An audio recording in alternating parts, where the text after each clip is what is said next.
Fragrance world 24 Kerala cricket challenge ദുബൈയിൽ പുരോഗമിക്കുന്നു. ദുബൈയിലെ Danube sports വേൾഡിലാണ് മത്സരം നടക്കുന്നത്. പുരുഷ ടീമുകൾക്ക് പുറമെ വനിതാ ടീമുകളും മത്സരത്തിൽ മാറ്റുരയ്ക്കുന്നുണ്ട്. കേരളത്തിലെ 14 ടീമുകൾ ഒപ്പം വനിതാ ടീമുകൾ ഏറ്റുമുട്ടുന്ന 24 കേരള ക്രിക്കറ്റ് ചലഞ്ച് ഇതാ ദുബായിലെ ഡാന്യൂബ് സ്പോർട്സ് വേൾഡിൽ പുരോഗമിച്ചുകൊണ്ടിരിക്കുകയാണ്. ആവേശോജ്വലമായ മത്സരത്തിന്റെ അവസാന ഘട്ടത്തിലേക്ക് കടന്നിരിക്കുകയാണ്. ആരാണ് കപ്പ് ഉയർത്തുക എന്നറിയാനായി കാത്തിരിക്കുകയാണ് ക്രിക്കറ്റ് പ്രേമികൾ എല്ലാവരും തന്നെ. എന്തായി കളികൾ ക്വാർട്ടർ ഫൈനൽ കഴിഞ്ഞ് സെമി ഫൈനലിൽ കടന്നിരിക്കുകയാണ്. ആര് കപ്പ് ഉയർത്തുമെന്നാണ് നമുക്ക് ഇപ്പോൾ പറയാൻ കഴിയും.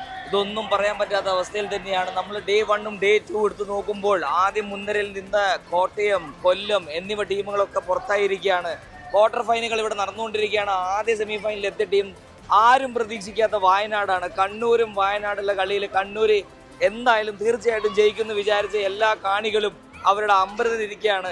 ലാസ്റ്റ് ഓവറിൽ 5 റൺസ് മാത്രം വേണ്ടുന്ന കണ്ണൂർ വളരെ വളരെ വളരെ വളരെ ധൈര്യമായിട്ട് 2ഉം 3ഉം വിക്കറ്റ് കളഞ്ഞ് തോറ്റിരിക്കുകയാണ്. സെമി ഫൈനലിലേക്ക് വയനാട് കടന്നു. ഇന്ന് ഉച്ചയോടുകൂടി ഇവിടെ കടന്ന് വരാൻ കഴിയാത്ത തരത്തിലുള്ള തിരക്കായിരുന്നു അനുഭവപ്പെടുന്നത്. ആസിഫ് അലി ഇവിടെ വന്നപ്പോൾ ഉണ്ടായ ജനത്തിരക്ക് നമ്മൾ കണ്ടതാണ്. എങ്ങനെയായിരുന്നു അത് മാത്രമല്ല, നമുക്കിവിടെ ആ സമയത്ത് നമ്മുടെ പ്ലേയേഴ്സ് ആയാലും ഫാമിലീസും ഇവിടെ പല ഈവൻസും നടന്ന സ്ഥിതിക്ക് ഇവിടെ ഇഷ്ടംപോലെ കാണികൾ കടന്നു വന്ന് നമുക്ക് 10 മണിക്ക് നിങ്ങൾക്ക് ഇവിടെ ബാക്ക്ഗ്രൗണ്ടിൽ ഇഷ്ടംപോലെ സൗണ്ട് കേൾക്കാം. നിങ്ങൾക്ക് ക്രിക്കറ്റിന്റെ ഗ്രൗണ്ടിലേക്ക് കയറാൻ പറ്റാത്ത അവസ്ഥയാണ് അവിടെ നടന്നുകൊണ്ടിരിക്കുന്നത് ക്വാർട്ടർ ഫൈനൽസ് നടക്കുമ്പോൾ.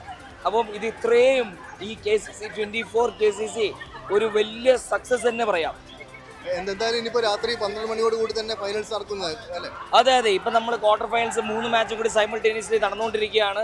നമ്മളൊരു 20 മിനിറ്റോടെ നമുക്ക് അതറിയും, വിവരറിയും 2ും 3ും 4th സെമി ഫൈനലിസ്റ്റ് ആരാണ്. അതിനായി കാത്തിരിക്കുകയാണ്. രാത്രി ഏറെ വൈകിയും മലയാളികൾ ഇവിടെ എത്തിക്കൊണ്ടിരിക്കുന്ന കാഴ്ച തന്നെയാണ് കാണുന്നത്. എന്തായാലും ആര് കപ്പ് ഉയർന്നു പറയാൻ കുടുംബങ്ങൾ എത്തിയിട്ടുണ്ട്. എങ്ങനെയുണ്ടായിരുന്നു കളി? പറയാനില്ല, ആദ്യമായിട്ടാണ് ഇൻഡോർ ഇൻഡോർ ക്രിക്കറ്റ് വരുന്നത്. അടിപൊളിയാണ്, ശരിക്കും ഇഷ്ടപ്പെട്ടു. എപ്പോഴാണ് എത്തിയത് ഇവിടെ ഒരു ഉച്ചയായപ്പോ എത്തിയിരുന്നു. വന്നതാണ്, ജസ്റ്റ് കണ്ടിട്ട് പോകുന്ന രീതി വന്നതാണ്. പക്ഷെ വന്നപ്പോൾ ഭയങ്കര എക്സൈറ്റഡ് ആണ്, ഭയങ്കര അടിപൊളിയാണ്. പിന്നെ ശരിക്കും 24 ന്യൂസിനോട് ഭയങ്കര താങ്ക്സ് ഉണ്ട് ഈ കാര്യത്തിൽ.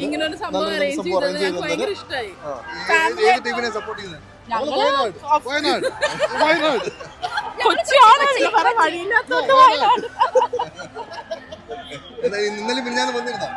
ഞങ്ങൾ ഇന്നാണ് ആദ്യമായിട്ട് വന്നത്. പക്ഷെ നമുക്ക് ഫാമിലി ആയിട്ട് വരേണ്ട ഒരു സ്ഥലമാണ്. നമുക്ക് നന്നായിട്ട് എൻജോയ് ചെയ്യാൻ പറ്റും. വൈകുന്നേരം ആസിഫ് അലി കണ്ട അനുഭവം? It was wonderful. ഇന്ന് വന്നുകൊണ്ട് ഇത് കാണാൻ പറ്റി. തീർച്ചയായും എന്തായാലും വലിയ ആവേശത്തിൽ തന്നെയാണ് മലയാളികൾ എല്ലാവരും. ഇനി ആര് കപ്പ് ഉയർത്തുമെന്നറിയാൻ ഏതാനും നിമിഷങ്ങൾ മാത്രമാണ് ബാക്കിയുള്ളത്. വലിയ തോതിൽ 24 ക്രിക്കറ്റ് ചലഞ്ച് മലയാളികൾ ഏറ്റെടുത്ത കാഴ്ച തന്നെയാണ് പ്രവാസ ലോകത്തുനിന്ന് കാണാനുള്ളത്. ദുബായിൽ നിന്നും ശരത് ചെറുക്കുന്നതിനൊപ്പം അരുൺ പാറ, 24.